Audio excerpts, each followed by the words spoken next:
Weight fluctuations, while totally normal, can be super annoying, and especially if that number on the scale jumps up for no apparent reason.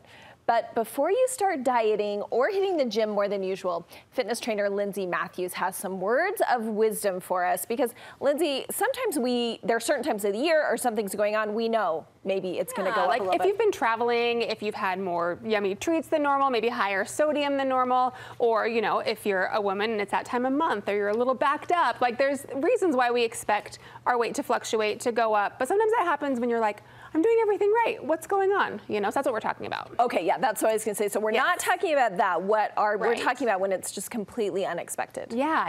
And so when that happens, almost all of the time it's due to stress. And so when our bodies are under stress, then our bodies retain water, and we just kind of get more inflamed and our weight will go up. And again, it's nothing to worry about, but there are things that we can do to kind of help counter that. And let's talk about what people do. Oftentimes they kind of have a knee-jerk reaction and go overboard. Right, and so oftentimes people like freak out, right? Like, oh my gosh, I've gained 4 pounds in 3 days. Like, how does that happen? I'm gonna go start doing all these extra workouts and extra cardio and cut out carbs, cut out treats, all my favorite foods, and that not only is that not sustainable, but that doesn't really help the situation either.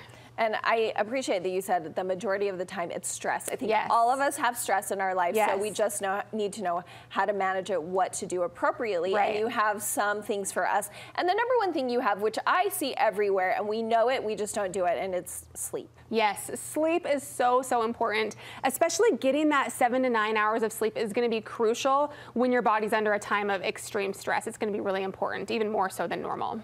And is there anything you have tips for us? I know exercise does help. What else? Yeah, for sure. So when it comes to exercise though, you want to, when your body's under a lot of stress, you want to limit adding more stress in the form of stressful lifting, stressful cardio, things like that, and focus on just walking. Like, get outside. The more you can get outside and walk, it's gonna be really helpful for bringing those stress levels down, especially if you can do it in the sun, that's great as well. I usually recommend adding about 2,000 steps or a 20-minute walk to your typical activity, and that should be great. Okay, second, another thing we all know, but we don't do, drink more water. I'm guessing not Diet Coke, right? Yes, that's right. Water, exactly. Water is the best natural diuretic. So if you're under a lot of stress, your body's retaining water, the best way to flush that through you and get rid of that is by drinking more water. And so even if you just add, 4 cups or so, just focus on getting more water and that will help.